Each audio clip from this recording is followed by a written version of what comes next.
The world's attention is on the border between Russia and Ukraine, the site of the biggest military buildup in Europe since the Cold War.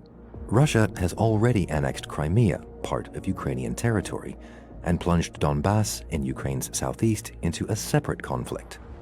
How did Ukraine become a flashpoint between Russia and the West? And why won't Russia leave Ukraine alone?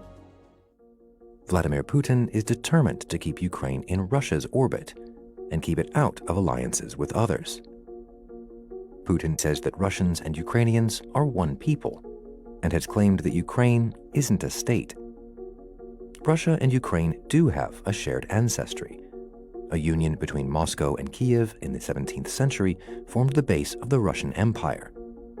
Moscow considers Kiev the cradle of its civilization and its faith.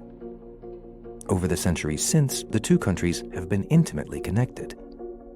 Ukraine was a cornerstone of the Soviet Union until the bloc collapsed in 1991. Today, around 13% of Ukrainians are ethnically Russian, and nearly a third speak Russian as a first language.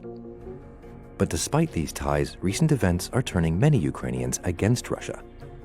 75% of Ukrainians born since 1991 now see their future as in the EU, rather than with Russia. But a democratic Ukraine with ties to the West is unacceptable to Russia, mainly due to Ukraine's strategic significance. In 1991, NATO's borders in Central Europe only ran as far east as Germany, but as former Soviet bloc countries joined, the NATO alliance in Central Europe now runs in some places right up to the Russian border. Ukraine itself separates Russia from 4 NATO members.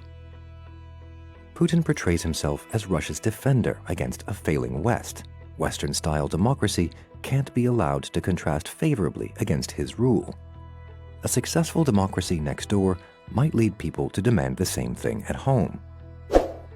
For as long as Putin's political woes continue, Russia's border with Ukraine is unlikely to be left in peace.